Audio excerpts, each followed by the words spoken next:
Estamos aqui no estúdio do Jornal Tradição Regional, mais uma vez para falar um pouco de Brasília, e hoje com a presença dele, do nosso colunista Henrique Pires, está em Pelotas e vai falar um pouco como é que está a semana, como é que foi essa semana em Brasília, né?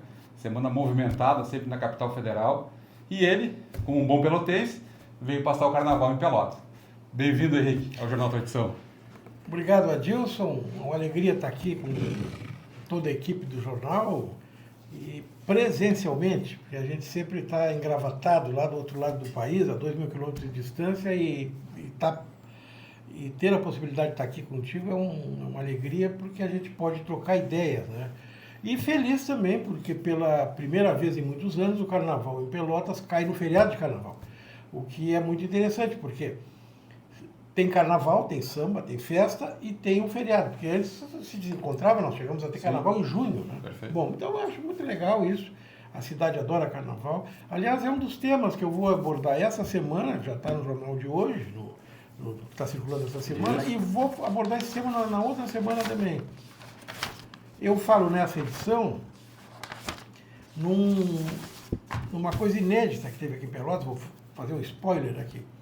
Pelotas foi a primeira cidade do sul do Brasil a ter confete serpentina no carnaval.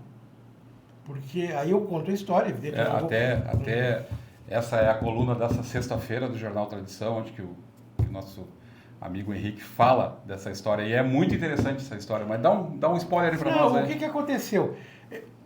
Tudo tem a ver com a Revolução Industrial, que botou máquinas, etc. e tal, e as vendas na Europa, na segunda metade do século XIX, foram muito intensas, e existia na França as fábricas de papel de embrulho. E aí começaram a vender muito, eles vendiam papel de embrulho para tudo que é lugar, mas sobrava rolos de papel de embrulho, sobrava coisa. E o filho do dono de uma fábrica lá disse assim: a gente podia pegar esse papel que o pessoal junta para tirar quando chega uma autoridade, podia furar esse negócio aí e fazer. Ele inventou o confete. Ele inventou o confete. E aí no carnaval, em Paris, em 1892, surge o confete e aquele resto Ele cortou e inventou a serpentina.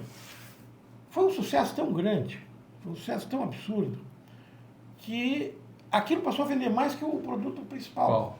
E aí o que aconteceu? No ano seguinte, o Rio de Janeiro tem um porto extraordinário, sempre teve, então aquilo vai e volta para Paris, alguém diz, olha, tem um troço lá que funciona bem, aí daria para botar no carnaval. E no ano seguinte, 93, teve no Carnaval do Rio o lançamento do confete da serpentina. Em Pelotas, 1897. 1897, o que aconteceu? Era moda no Rio, era moda em Paris, mas ninguém mais usava. Aí uma loja de Pelotas, tu vê como o comércio aqui sempre foi muito atuante, né? Uma loja de Pelotas importa de Paris, a tempo, uma quantidade enorme de confete serpentina, que era uma coisa barata, e lança aqui. Então Pelotas também é pioneira no confete serpentina, quando outros nem havia samba no carnaval, ainda eram umas brincadeiras. Umas brincadeiras, né? Porque estava começando aquele movimento do samba no Brasil, né? Ainda não tinha samba. Então, mas tu vê que Pelotas até... E interessante também aqui que ele mudou o nome da loja, né? Sim, porque ele vendeu tanto que mudou o nome da loja de A Serpentina. A Serpentina. Porque a serpentina já conheciam para aquecer aquecimento de casa e para esfriar chopp.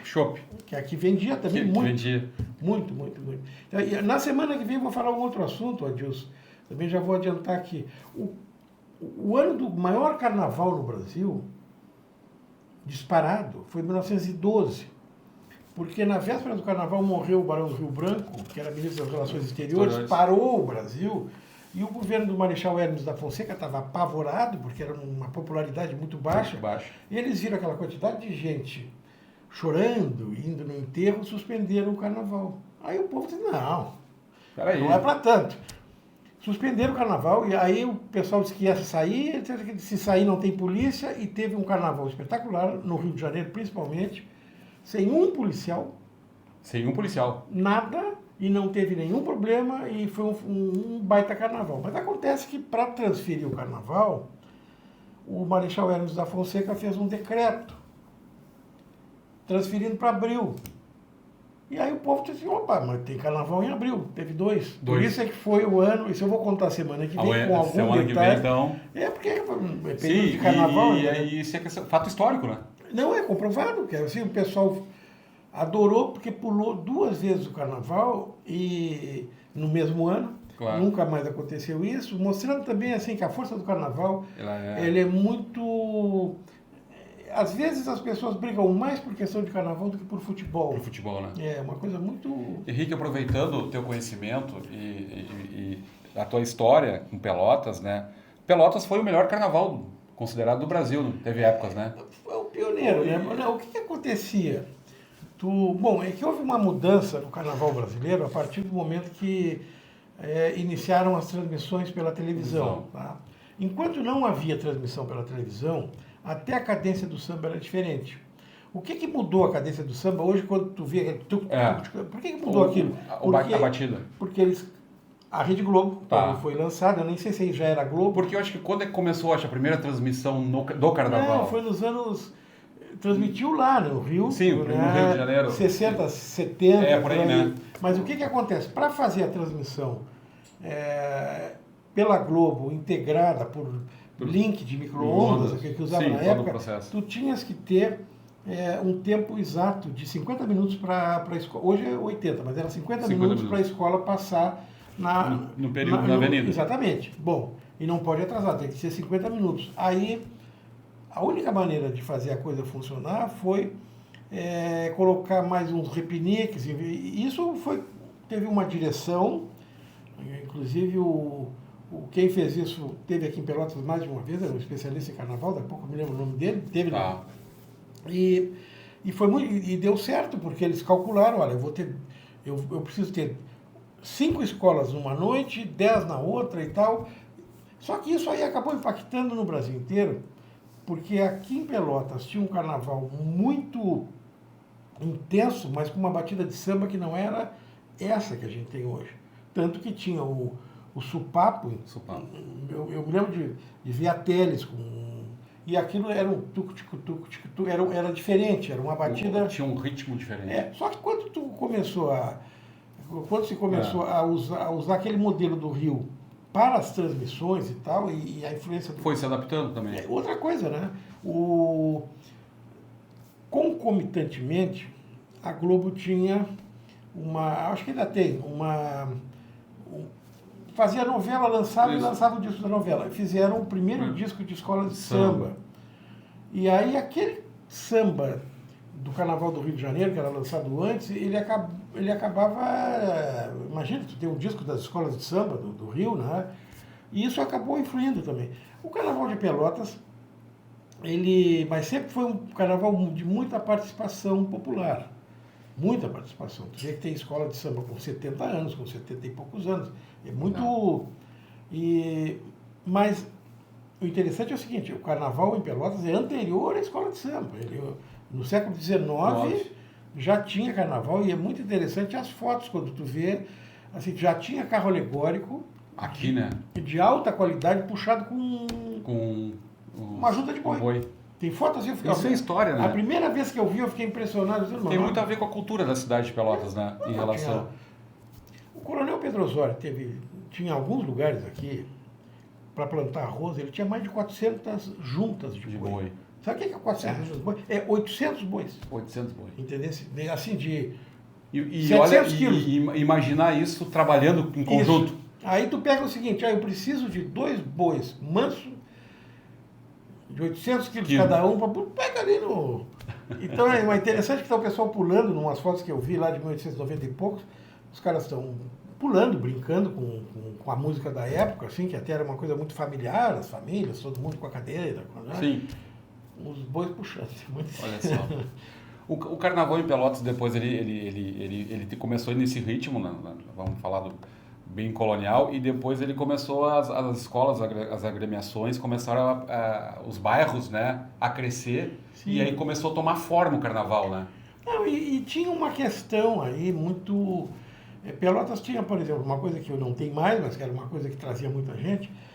Tu tinha Primeiro, os vitrinistas das lojas de Pelotas, que eram muito bons, eles todos Os designs modernos, né? todos estavam vinculados amanhã ou depois com uma entidade Verdade. e eles sabiam fazer o desenho, sabia quem era a costureira que fazia. Então tinha. E isso quanto movimentou a economia da cidade? Não, e aí é o seguinte, aí tu vai fazer tu tem, por exemplo, vinha muito uruguaio e argentino comprar nas lojas em Pelotas, porque tinha muita qualidade de produto. O produto.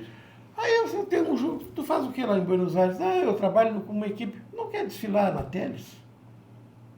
E assim começava o convite. E vinha muita gente. Eu já trabalhei em carnaval, fui presidente de comissão de carnaval lá nos anos 1980 e alguma coisa. Não tinha lugar no hotel. Tinha 2 momentos em Pelotas que certamente tu tinha dificuldade de hospedar alguém. Era no carnaval e no vestibular. Não tinha 2 lugar. momentos. Assim, 100% de 100% lotação. lotação. 100% das pessoas. Para o carnaval, o cara vem um ano, no outro ano já tem um amigo, já conhece alguém, Sim, conheceu na escola, já vai dormindo na casa dos outros. E já vai trazendo mais pessoas. Mas vai se vinha multiplicando. muita gente. Claro, hoje também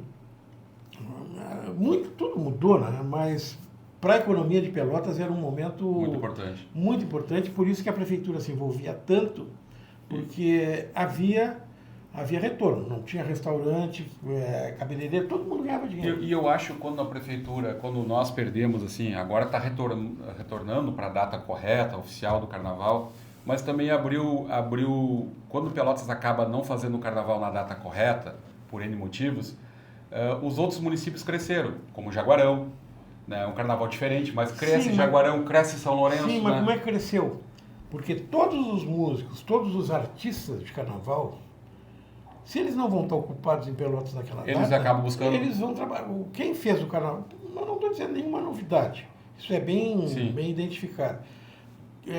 Os clubes de Jaguarão têm uma maneira de funcionar, o Pompilho era de lá, morava aqui, daqui um pouco não vai ter carnaval nessa época, o pessoal diz, não, então traz uns caras de Pelotas, os músicos de Pelotas tocando no Uruguai, tocando em Jaguarão, tocando em São Lourenço. Claro que hoje tu tens assim uma formação de músicos espetacular aqui, tu tem músicos por exemplo, das bandas militares, que são umas diversas que a gente tem aqui. Aliás, tem um concurso grande da Marinha aí, com 120 vagas para músicos militares. Isso é muito bom. É um concurso bem bom, tá na internet, quem quiser olhar. Vale a pena. Assim, tá em destaque em tudo que é lugar e são... As bandas militares em Brasília são espetaculares. Aí o nível Aí tu tem um tenente-coronel que toca pistão. Tu vai ver, o cara podia estar em qualquer lugar no mundo. No mundo, né? Da qualidade da Mas ganha mais no quartel. Ganha mais no quartel. Mais no quartel. O quartel dá mais. Não ganha, porque o cara chega, vai subindo. Vai subindo escala. Né? Mas, Henrique, falando um pouco de tudo, a gente está falando do carnaval, né? Que bom que o Carnaval de Pelotas veio para a data, né?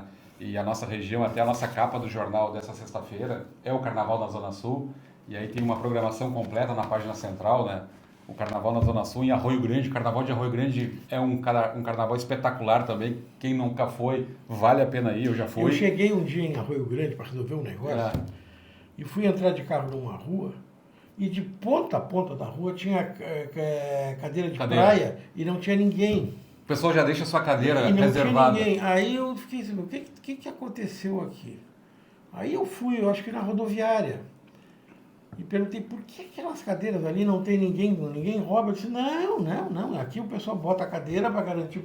Eu achei sensacional, era muito bonito. E continua isso, a Doutor Monteiro lá. A Doutor Monteiro. Que é a principal, acho que é o Sambódromo de Arroio Grande, é muito interessante e já começou o carnaval, mas hoje, dia 13, começa com toda a força. Então nós temos o Carnaval de Arroio Grande, a gente traz o Carnaval de Pelotas, tudo que vai acontecer em Pelotas, toda a programação. O Carnaval de São Lourenço, né, que também é um carnaval que dispensa comentários, um carnaval que vem crescendo muito. O Cassino, Rio Grande, né, no Cassino, né, e também estamos trazendo o Carnaval de Piratini. Tem carnaval em Morredondo também, cidade de colonização alemã, mas tem um carnaval lá muito bom também. Então assim, Pedro Osório tinha, eu fui mais de uma Pedro Osório, a Cerrito, né? Pedro Osório tinha melancia. Vamos fazer o carnaval fora de época, né? Vai ser fora de época. Vai começar lá no final de fevereiro e na outra semana, né? Também um grande carnaval, Carna Cerrito, Pedro Osório, ele é forte. Mas a gente trouxe essa semana, esse compilado aqui de informações do Carnaval. Tu vai na passarela também? Vou na passarela. Eu vou lá também na mão. E eu sei que o Henrique vai prestigiar o Carnaval aqui de Pelotas, veio para Pelotas para ver o Carnaval pelotense. Henrique, mas falando de tudo um pouco, né? Brasília é movimentada sempre, né? E ontem a gente teve essa notícia da saída do Toffoli ali na questão do processo.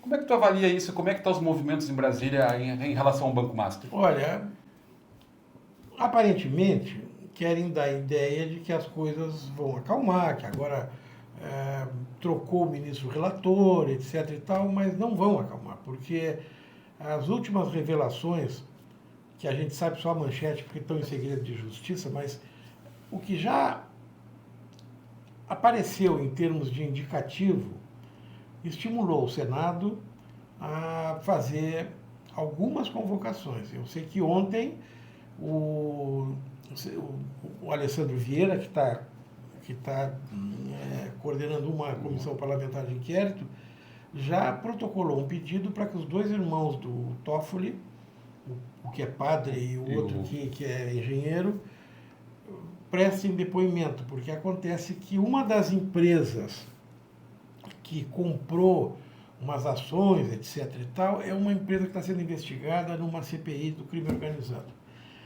Pode não dar nada, entendeu? Mas a presença das pessoas, ou a presença da pessoa com um advogado dizendo que ele não precisa falar nada porque a Constituição garante, tudo isso vai manter aquecida essa chama complicada porque o Supremo Tribunal Federal e nos tribunais em geral é muito comum. Vai ser julgada uma pessoa que eu conheço, eu me declaro impedido, não tem nada demais, isso é usual. O ministro Toffoli optou por não se declarar impedido. E o Supremo, na reunião que fez, os 11 ministros, mostraram que ou ele abria mão, que seria olha, eu vou abrir mão e tal, ou poderia o Supremo, pela primeira vez, declarar um ministro impedido. Aí ia ser um problemaço, porque nunca aconteceu isso. Aí eles fizeram esse acordo, fizeram um novo sorteio, agora é o ministro André Mendonça, que vai fazer a relatoria. Mas tem uma mudança grande nessa Não, tem, mas o problema é o seguinte, até na abordagem, mas tem uma questão, que cada vez que puxa o fio, vem vindo coisa atrás. Dentro do Supremo tem outras famílias advogando, entendeu? Que isso complica, e o cenário lá está muito... O governo federal não quer nem saber dessa história, mas eu acho que em algum momento vai respingar.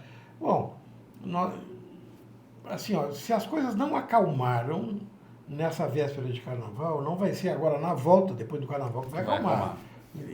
Ano eleitoral é o mês das desincompatibilizações, porque as pessoas têm que sair até o dia 4 de abril para concorrer, vão mudar cerca de 20 ministros. Pois é, isso é uma questão que vai mudar muita gente. E aí é o seguinte, aí os congressistas que vão disputar a eleição precisando de pauta enfim, até para chegar no eleitorado, vão explorar isso aí. Vão explorar. Vão explorar bastante, porque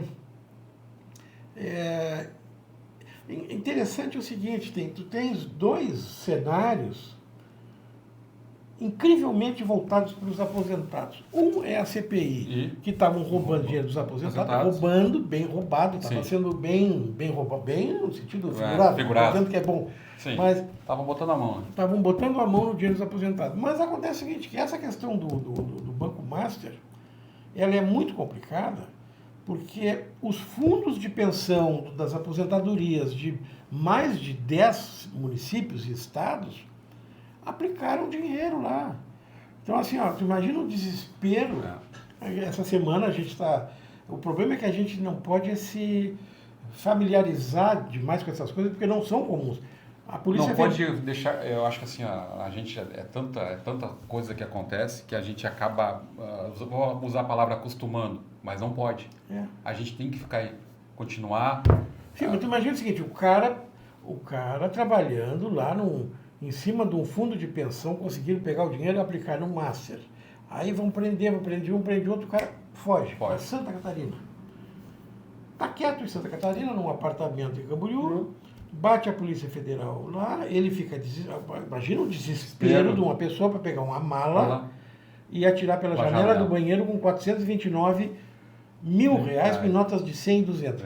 As imagens são ótimas, porque tem um vizinho que ele vai lá... Isso é hilário, né? O vizinho vai lá catar o dinheiro. Ele já quer dar... Só que a Polícia Federal estava filmando de cima. Aí ele não, estou ajudando aqui. Mas interessante que é nota de 200 e nota de 100. Não tem de 50. Não. Agora, imagina assim, o desespero da pessoa. Só que de quem é esse dinheiro? Esse dinheiro é dinheiro de aposentadoria, de pessoas que estão contribuindo. Que trabalharam a vida toda, Henrique, que suaram, que trabalharam, que depende daquele dinheiro muitas vezes para sobreviver. Então tu tens assim, tu tens uma CPI tratando de conta-gotas, porque tirava 30, 40, 50 reais de aposentado por mês, que aquilo ali é um volume enorme, e tu tens do outro lado volumes enormes de uma vez só, dinheiro de aplicação sem segurança. Claro, assim, alguns fundos de pensão, algumas aplicações, principalmente as primeiras, elas têm retorno, mas são situações muito complicadas. Inclusive, o último balanço que eles fizeram tem cerca de 9 milhões de CPFs e CNPJs que aplicaram nesse fundo que tem a garantia do Banco Central até 250 mil reais. Agora, tu imagina o seguinte, tu aplicou 10 milhões, tu vai receber 250 mil. E assim, esses CNPJs, para fazer uma aplicação, é muito dinheiro de empresa. Então, o pessoal realmente está preocupado, porque tem muita empresa que acreditou no sonho de uma noite de verão, juros... nós pagamos 134% de juros por ano. Um juro desonesto com todas as outras instituições bancárias. Sim, e sem garantia. Sem garantia nenhuma. Então, isso está aparecendo numa CPI, está mostrando claramente que essa função do Banco Master vai mais longe, mas, por outro lado, tem a outra CPI funcionando num ano de eleição. Eu não sei. É claro que o grande assunto do governo federal nesse momento é quem será que ocupará a cadeira de vice do Lula. Pois é. Porque... O Alckmin continua? Não, a conta que o pessoal faz, evidentemente que o Alckmin é uma pessoa qualificadíssima, possivelmente do cenário do Executivo Nacional. Até porque ele consegue se comunicar com todos os... Exatamente. Mas a pergunta é a seguinte: quando tu vai montar uma chapa para concorrer, o que o meu vice traz que eu não tenho? Aí tu conta tempo de televisão, aceitação do público, tu vai fazendo... Um critério. Os critérios. Aí a pergunta hoje que o pessoal faz, eu não estou dizendo o pessoal do governo, estou dizendo os analistas. O que o Alckmin hoje leva para o Lula que o Lula já não tenha em termos eleitorais? O que ele acrescenta? Tempo de rádio e televisão, o partido dele não vai com outro, vai com o Lula.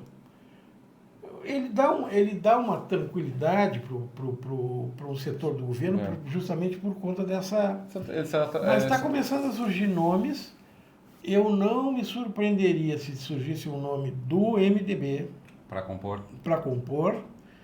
E eu tenho dito, prestem atenção nesse movimento com a ministra Simone Tebet, saindo do estado dela, se filiando por São Paulo para concorrer, etc. e tal. E alguém já lembrou lá, olha, de fato, se o MDB entrar, se botarem uma mulher num país que tem mais de 50% de mulheres. Então, assim, claro, nesse momento é tudo especulação. E tem algumas coisas complicadas, porque as pessoas que vão concorrer têm que sair do cargo na primeira semana de abril, no dia 13 de abril, mas as convenções elas são lá em agosto. Então assim, tem muita coisa para acontecer ainda. É o caso do Estado. O PP tem uma posição aqui, uma posição ali, mas acontece o seguinte... Tem muita coisa. Né? E tem muita gente assim, e eu largo o emprego ou não largo o emprego? Eu fico ou não fico? São situações muito... delicadas. Porque tu imagina o seguinte, vamos pegar aqui no Estado, alguém que seja da fronteira do Estado, com o Uruguai, com a Argentina, e outro que assuma um cargo Em Porto Alegre, ele alugou apartamento, ele colocou o filho no colégio, ele está no... Ele está numa estrutura, né? Então, olha, o partido não quer que tu fique mais. E aí? Tchau. O que ele faz?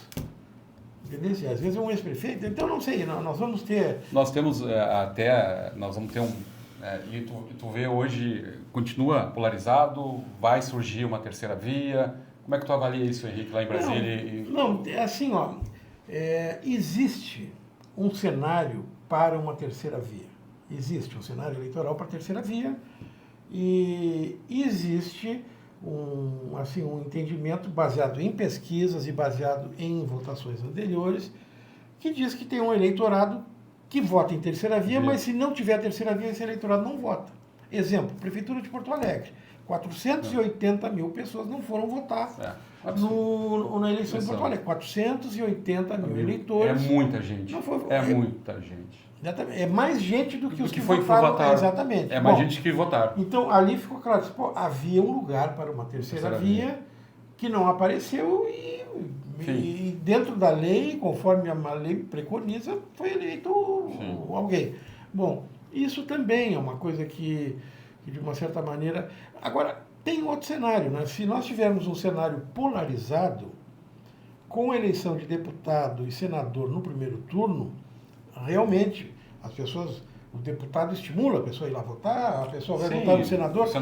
Aí dá um clima de eleição. O deputado estadual vai estimular o cara aí. O problema é o segundo turno. É o segundo turno, né? O problema é o segundo turno, que o deputado já está eleito lá no início do mês, o senador já está eleito. Daqui a pouco é que ele não vai se colocar mais E o eleitorado, assim... o fulano vai se eleger mesmo, não precisa de... Aí começa Isso está preocupando... O próprio Tribunal Eleitoral vai fazer campanha para o pessoal não deixar de votar. Sim. Agora, claro, tu tens uma realidade aqui no Brasil complicada, porque a multa para quem não vota é R$4. É muito pouco. Então aí tu pensa assim, poxa, eu vou lá votar, tá chovendo, eu vou pegar um ônibus, eu vou pagar 5 para ir, 5 para voltar, se eu não for eu pago 4. Acho que essas coisas têm que ser revistas. Tem uma novidade que nós vamos ter, que é a posse em janeiro. O atual, por exemplo, o governador Eduardo Leite, ele não sai dia 31 de dezembro. Como acontecia? Não, é dia 5. De janeiro. Os governadores... Mas fica melhor, eu acho, até porque a gente está sempre pegando um final de ano, uma questão muito complexa para todos. Para quem entra e para quem sai. É uma lei que foi feita lá atrás... Eu acho que vai melhorar bastante. Porque, assim, a outra coisa, a posse dos governadores está programada para ocorrer pela manhã e a posse do presidente da República de tarde. Até para não... Não, o governador vai poder ir... Na posse do presidente. Tu vê o seguinte, o governador de Goiás, tá? O governador de Goiás, ele está a 2 horas de automóvel de Brasília. Ele vai poder ir de carro. Ele vai lá prestigiar a posse do presidente da República. E assim não acontecia, não estava acontecendo? Não, é impossível, porque é o mesmo horário. E Henrique, outra coisa que eu te falo, pergunto, como é que tu avalia a nossa Zona Sul, né? A gente, semana passada a gente teve pessoal, tu deve ter visto aqui o pessoal do PP, teve aqui deputados Afonso Ram, o pré-candidato aí, que é o Ariano Polo, que está dividindo com o pessoal do Covate. Mas como é que tu vê a Zona Sul do Estado? A gente sempre fala que a nossa região aqui falta representatividade política, a gente tem mais ou menos 1 milhão de pessoas aqui na Zona Sul do Estado, e como a gente consegue fazer a Zona Sul do Estado ter essa consciência política de conseguir colocar mais representantes, principalmente no cenário federal? Olha, isso é nós temos ciclos aqui, tá? Vou te dar um exemplo de um ciclo. Quando o Brasil se mobilizou para fazer uma Assembleia Nacional Constituinte, que teve a eleição de 1986, que escolheu os constituintes que entraram em 87, nós entramos na Assembleia Nacional Constituinte com Irajá Rodrigues, deputado federal de Pelotas, Lélio Souza, deputado federal de Pelotas, Erico Pegoraro, de Pelotas, com família no Capão do Leão Morro Redondo, ainda o senador Carlos Alberto Chiarelli, e está faltando eram 5. Entendeu? A região... E é incrível isso, porque a região tinha até uma segmentação ideológica. Eu gosto muito do fulano, voto nele porque é do meu partido. Sim. Isso também reflete essa pulverização de partidos. Tá? E as pessoas às vezes não conhecem a liderança de um partido, que tem 15, 16 partidos estruturados aqui na região, e aí acaba acontecendo aquilo que aconteceu depois. A pessoa faz uma votação insuficiente, mas uma bonita presença, mas soma voto para eleger alguém lá do outro lado. E é interessante que se tu pegares algumas cidades pequenininhas do norte do estado, chega a ter 2 ou 3 deputados. Porque eles se organizam. Não vamos longe, né? Vamos pegar um exemplo. Nós temos o deputado Pedro Pereira em Canguçu, Zé Nunes em São Lourenço, né? E Pelotas não tem deputado estadual. Não, bom, o Pedro Pereira é um fenômeno ali em Canguçu, porque ele é médico e Canguçu tem um colégio eleitoral espetacular. Sim. Uma cidade que tem 60 mil habitantes. 60 mil. Então é uma coisa, assim, Canguçu se organiza em torno de um candidato que represente a comunidade. Que pelas reiteradas eleições significa que ele tem prestado um serviço, que certamente vai ser avaliado novamente agora. Claro. O deputado Nunes ali de São Lourenço, a mesma coisa. Ele se identifica com aquela Agora, região. a questão é o seguinte, não são guris. Onde é que estão os novos nesse cenário? Porque, cadê a... Porque teria que ter um setor jovem, como tinha, ou os juniores, como tinha no futebol, entendeu? Então, isso é uma... Agora, historicamente, nós tivemos já uma presença no governo do Império e da República que pouca gente teve. Ministros, aqui Pelotas, ministros da Justiça, 3. Imagina. É muito... É histórico isso, né? Exatamente, mas eu acho que isso é ciclo. Eu acho que as pessoas estão começando a se dar conta que é importante achar alguém com quem se alinhe ideologicamente e, ao mesmo tempo, alguém que tenha vínculo com a região. Porque com essa novidade recente de poucos anos, de ter a possibilidade de destinar emendas parlamentares por deputado ou senador, aí isso acabou fazendo uma diferença muito grande. Não sei se isso vai ser mantido. As tais emendas PIX eu acho que cai fora. Esse assunto também vai estar no debate, né? Vai estar no debate. Mas são bilhões, são 50 bilhões de reais que estão na mão do Congresso para distribuir. Tem como furar a bolha? Tem como furar. Se daqui a pouco a pessoa é uma celebridade. Agora tem outro aspecto também, né? Tu tens algumas lideranças surgindo, mas surgindo não pelos meios tradicionais, como rádio, como televisão, pela rede internet. Social. Hoje o fenômeno é a rede social, ela está impulsionando, né? Enfim, ela está aí no... Não, agora tu viu o caso de Minas Gerais, tá? O ex-deputado Eduardo Cunha, que agora é dono de 4 ou 5 rádios, comprou a Jovem Pan, ele é um cara que tem história no setor de rádio e mudou para Minas Gerais para concorrer a deputado por lá pelo PL.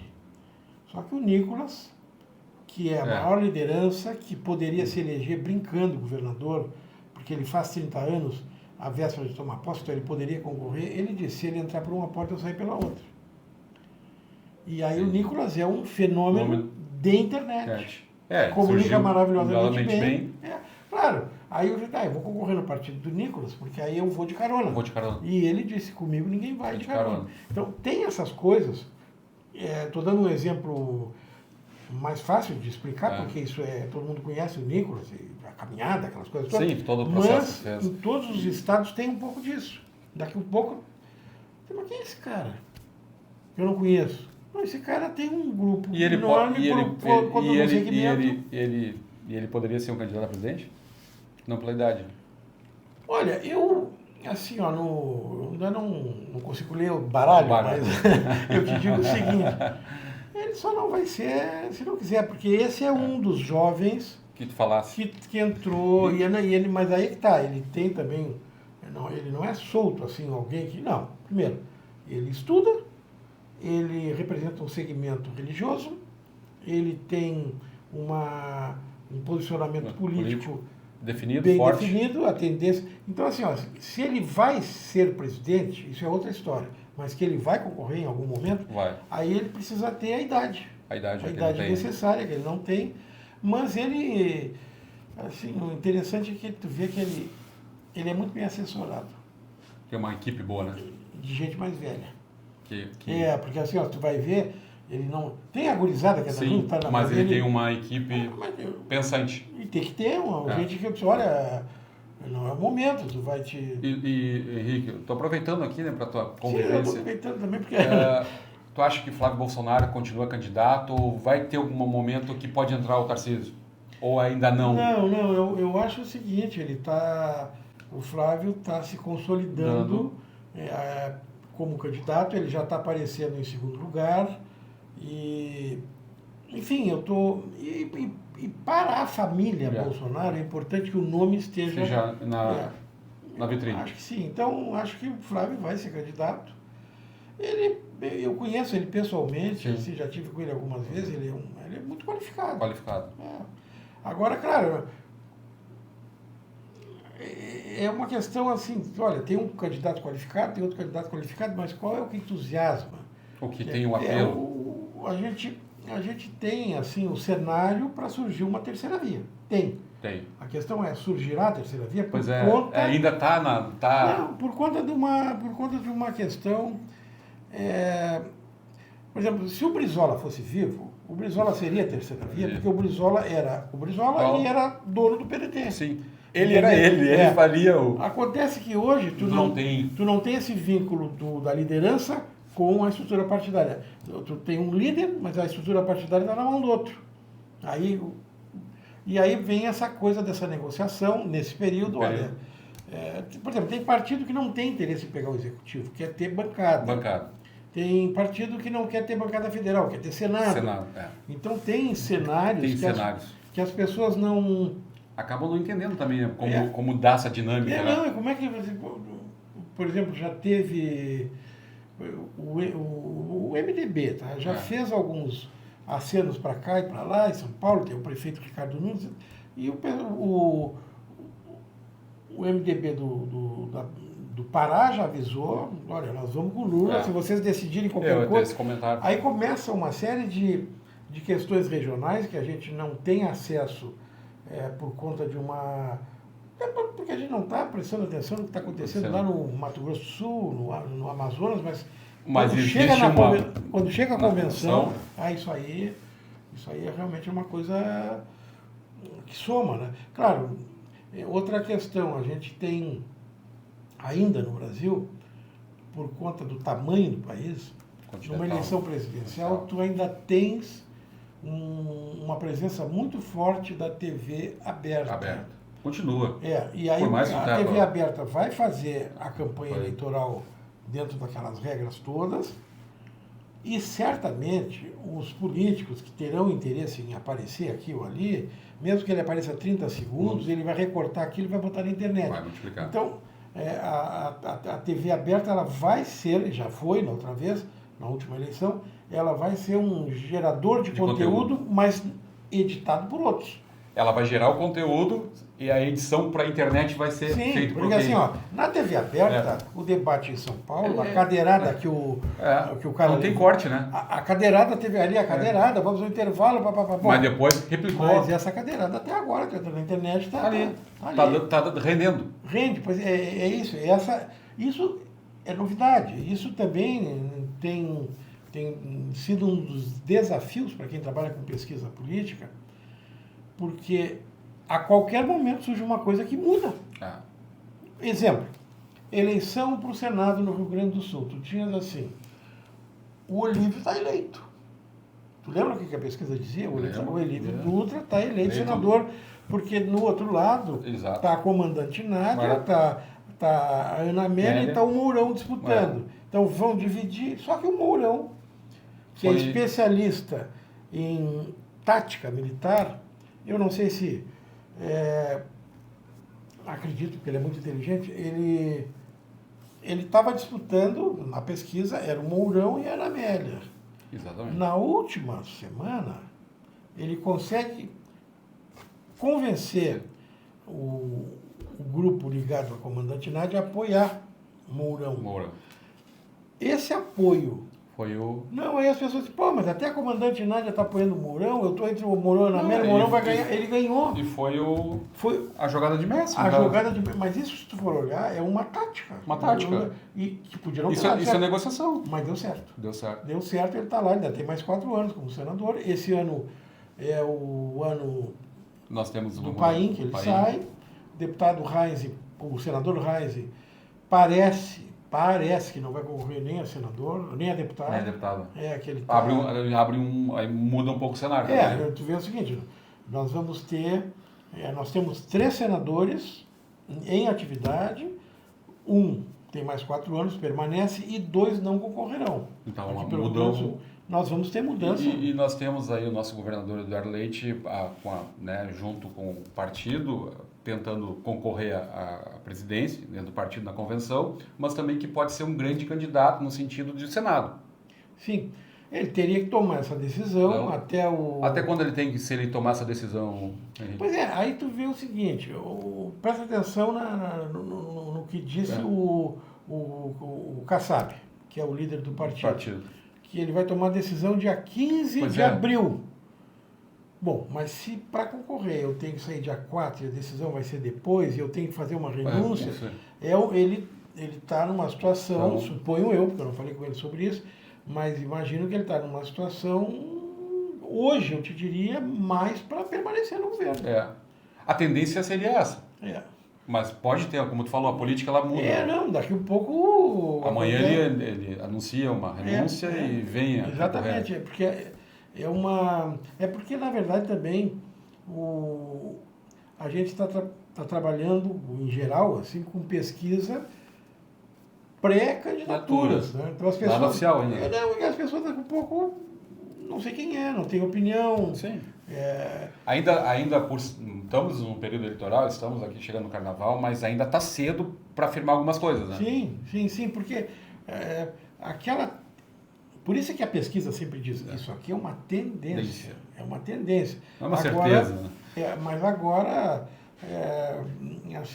hoje é mais fácil fazer uma consulta rápida, eles fazem, eu tenho lido diversas pesquisas, e pesquisas com 3, 4 mil eleitores de determinados segmentos, que elas te dão um desenho naquele momento e existe espaço para novas lideranças se firmarem no cenário. A questão é convencer o eleitor a sair de casa com o seu título, porque... Esse é o desafio, tu não vota... Porque assim, tu pode te informar pela internet, tu pode informar, mas para votar tu tem que ir lá no lugar da votação. É lá que tu vai decidir. Até é interessante, porque aqui não é como na eleição norte-americana, que tu pode votar pelo correio. Aí seria fácil, porque assim, quando o cara... Tu faz boca de urna lá no correio, tu já vê mais ou menos o que vai acontecer lá adiante, né? Tu já tem uma previsão. Exatamente. Mas, enfim, não tem previsão de mudança de legislação nenhuma. As coisas, o Tribunal Eleitoral está bem preparado, a gente teve já algumas indicações. Continua o voto eletrônico, tudo certo. Tudo certo, sem... Porque falaram que até voltar o voto papel, não, né? Não, chegaram a propor, mas assim, principalmente, assim, esse discurso, há 15 anos atrás, ele tinha um sentido. Hoje. Agora, assim, hoje qualquer pessoa, por mais humilde que seja, ela sabe no banco sacar um dinheiro com um cartão. Ele sabe usar ele tem um aplicativo no celular. Então, isso é uma coisa que os brasileiros têm, porque o Brasil inteiro hoje usa aplicativo. Tem mais celular do que população hoje do Brasil. A dona de casa usa o aplicativo para comprar no mercado. Exatamente. Não, eu fiquei muito... Eu estava comentando com um taxista que... Eu tenho um carro aqui em Pelotas, mas eu para ir na garagem eu pego o táxi. Então eu fui lá na garagem pegar o táxi para poder... Sair. E aí o taxista me disse, olha, tem fechado muita loja aqui em Pelotas. Fechou agora Lojas Marisa. Tem fechado muita loja. Não sei como lojas. É que está isso e tal. Eu disse, mas isso não é sinal de crise. Mudou o modelo de negócio. Eu no aeroporto ontem, eu vi uns 10 aviões amarelos da Mercado Livre, Mercado Pago. Que tu não via antes, né? Não, e assim, aviões de carga tu vê que aquilo ali não é deles, aquilo é assim, eles alugam um avião da Gol, para o transporte mais rápido para eles. Exatamente, não, e assim, e o tratorzinho encostando, carregando, e pacote, assim. Então, as vendas continuam, as entregas continuam, mas o modelo de negócio mudou. A loja física está deixando de existir. Não, e os shopping centers estão com esse problema. O shopping center de altíssimo nível, que vende uma bolsa por 20 mil, esse vende. Esse continua. Mas aquele que vende coisas mais populares está tendo um problema que a pessoa vai lá, olha e diz, que legal isso aqui, e compra pela internet. E recebe em casa. Comodidade. No prédio que eu moro lá, eu estava comentando com o porteiro, eu estava esperando um Uber lá, e o porteiro me disse, até tá bom, porque a gente não tinha muito o que fazer, só que está sempre chegando um pacote, e a quantidade de... Aí ele me mostrou, ele abriu um armário... Cheio. Aí é que tu não entende como é que o Correio deixou passar isso. Isso era pelo Correio, né? Isso poderia ter sido um negócio que o Correio poderia ter assumido, né? Agora o Correio está numa situação gravíssima. Gravíssima. E agora o Banco do Brasil está com problema também. Porque ontem foi os leilões, então botaram a leilões vários prédios do Correio, né? Sim. Na verdade... Para tentar amenizar, mas não vai amenizar, né? Não, é só para dar uma resposta para a população, mas o Banco do Brasil teve um problema, eu acho que é com a Braskem, sabe? Que fizeram um empréstimo gigantesco e não estão pagando, e apareceu anteontem já um comunicado ao mercado, e esse assunto depois do Carnaval vai voltar. O Banco do Brasil também pode ser. Não, ele está bem, mas acontece o seguinte, é que o Banco do Brasil poderia estar com os juros mais baixos para todos nós, poderia, mas não pode porque ele está com esse problema que parece ser da Braskem, por tudo que se divulgaram. Aí são bilhões de reais de empréstimo que não estão... Voltando. Não é porque teria assim, olha, tu não precisa pagar tudo, mas tu vai me pagando o crediário, que ficou difícil. No nosso país, né?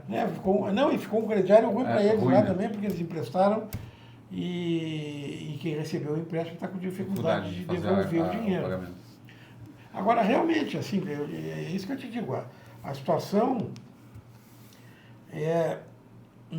os modelos é que estão mudando. Às vezes tu fechou mais uma loja.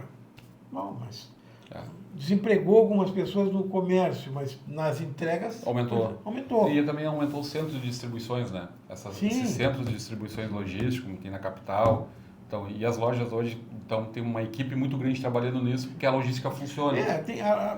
É difícil para o pequeno. E o que entrega para ti hoje, o que te entrega o produto lá na ponta também, esse trabalhor não existia. E hoje tem um trabalhador que faz as entregas do pingadinho. Exatamente.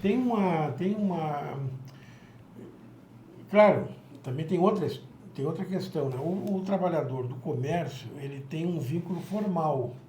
Isso. E acaba que com esse não tem um vínculo formal. Esse outro... É o MEI, é outras atividades. Não, me chamou a atenção, isso no Brasil inteiro, tu tens um levantamento extraordinário de aumento de novas inscrições de empresários. Tá? Mas qual empresário? Microempresa individual. MEI. Faturamento de até 80 mil reais por ano. Bom, o faturamento de até 80 mil reais por ano, ele significa uma renda, um faturamento, não é renda, um faturamento de 6 mil reais por mês. O limite. Tá? Eu estava olhando lá, esse que ganha 6 mil por mês, bruto, tem que... Vamos pegar um exemplo, o rapaz que faz rapadura, tá? Ele é MEI. Ele faz a rapadura, ele compra o amendoim, ele compra o açúcar, ele compra o gás. O faturamento dele, ele paga os insumos e fica com a remuneração pelo seu trabalho, pelo empreendimento que ele tem, que é aquela carrocinha. Ele não consegue ter um funcionário. Não. Porque se ele tiver um funcionário acabou registrado, dá em média um salário mínimo, se tu for projetado no ano, dá mais de 5 mil reais por pessoa, 5.400, é mais ou menos para tu pagares o 13º, o fundo de garantia, etc. Todos os encargos. Esse assunto vai entrar muito na pauta agora, porque a jornada 6x1 entra em discussão, é um compromisso do governo. O presidente da Câmara, Hugo Mota, disse que esse vai ser o assunto agora dos próximos 30 dias. E aí a questão é essa, assim, bom, eu sou a favor, eu sou contra. Grandes empresas que tenham muitas pessoas vinculadas, talvez para elas não seja interessante. Agora, para um pequeno, isso nem interessa. Porque ele já assim, ele sabe. Tu entra num Uber, o cara é MEI, tá? Trabalhando no Uber. Ele sabe que se ele ficar 12 horas trabalhando no Uber, ele vai ter um faturamento, se ele ficar 8, ele vai ter outro, e ele não consegue ter funcionário. Então, o que eles fazem? Olha, eu vou trabalhar de tais a tais horas, eu vou trabalhar em tal local. Sim, ele vai gerenciando o horário dele. Exatamente, mas ele não está preocupado com a semana 6x1. Não, ele está preocupado em fazer a renda dele. Exatamente. E se tu pegares esses dados todos e começar a cruzar, tu vai ver o seguinte, bom, de fato, uma empresa que tem 5 mil funcionários com carteira assinada e tal, e tem em Santa Catarina tem muita empresa forte, empresa de malha, né? Esse tem uma visão sobre isso. Agora, tu pega uma empresa menor, pega não pega o setor de frigorífico, pega o setor de carnes, assim, que o cara... Outra coisa, com safra. Se tu trabalhar com safra, nós vamos pegar assim, eu vou contratar o pessoal para colher uva em Caxias do Sul. Aquilo é um contrato, e a pessoa trabalha 2, 3 meses, ele não está interessado na semana 6x1, não. Porque se ele não pegar aquela uva agora. O passarinho come. O produtor de pêssego. A mesma coisa. Então, assim, quando falam... porque é safrista. Aí é que tá. Quando falam na questão 6x1, e tu vê alguns depoimentos em jornais importantes até do país, eles não falam que tem uma população muito grande que não está muito interessada nisso. E nem vai usar esse modelo. E isso é que está estimulando a colocar esse assunto em votação, porque a quantidade de pessoas impactadas... Aí outra coisa que o pessoal não cruzou ainda. Muitos que estão reclamando já gozam de benefícios. Isso. E aí... Pode jogar, né? Pode jogar. Vai ser um debate agora nos próximos dias, depois do Carnaval. Ok. Henrique, sempre um prazer te receber aqui no Jornal Tradição Regional, né? Sei da correria em Brasília lá. Todas as semanas a gente acompanha o Henrique pelas páginas do Jornal Tradição, né? E também no vídeo, né? Que ele grava aí do Conexão Brasília, direto de lá, falando. A semana que vem eu já estarei de volta e vou atualizar pelo vídeo. Não presencialmente aqui, mas é uma alegria estar aqui contigo aí. E vamos na passarela do samba, né? Com certeza. Coluna do Henrique Pires também pode ser acessada no nosso portal de notícias do Jornal Tradição, né? Conexão Brasília, né? Faz a procura no Google também, né? Tem a atualização toda semana, a gente traz a coluna dele, falando de tudo um pouco, né? Falando dos movimentos de Brasília, mas falando um pouco de história, conhecimentos gerais aqui da nossa região. Henrique, obrigado, bom carnaval, aproveita esse carnaval, aproveita esse feriado, né? Volta a Brasília quando? Eu volto na quarta-feira de cinzas. Quarta-feira de cinzas. Não sei se... Tem que ver, porque o governador vem a Pelotas na quarta-feira de cinzas, de manhã. De manhã. Que a rigor eu estou de folga, mas como o chefe vem temos que ir lá, né? do estado lá, nós vamos estar acompanhando também. Ele vai inaugurar o calendário escolar do estado no Colégio Assis Brasil, que está uma beleza. É um prédio muito bonito, é um prédio que ele representa um tipo de arquitetura que foi muito importante no estado, porque ele foi construído para ser colégio, e ele nunca esteve tão bonito, nem quando inaugurou, porque escolheram cores, acolheram sugestões da comunidade escolar, e vai ser muito legal. E também muito interessante a cidade abrir o calendário escolar do estado no Colégio Assis Brasil, que é um símbolo, né? Um símbolo para todos nós, e acho muito legal. Então, eu acho que eu vou... Quarta, agora eu não sei se vou de manhã ou de tarde, mas quarta eu tenho que ir para Brasília. Ok. Gente, ficamos por aqui então, fizemos um bate-papo aqui. Hoje a coluna foi direto aqui nos nossos estúdios do Jornal Tradição. Bom carnaval a todos aí, se cuidem. Até o próximo programa.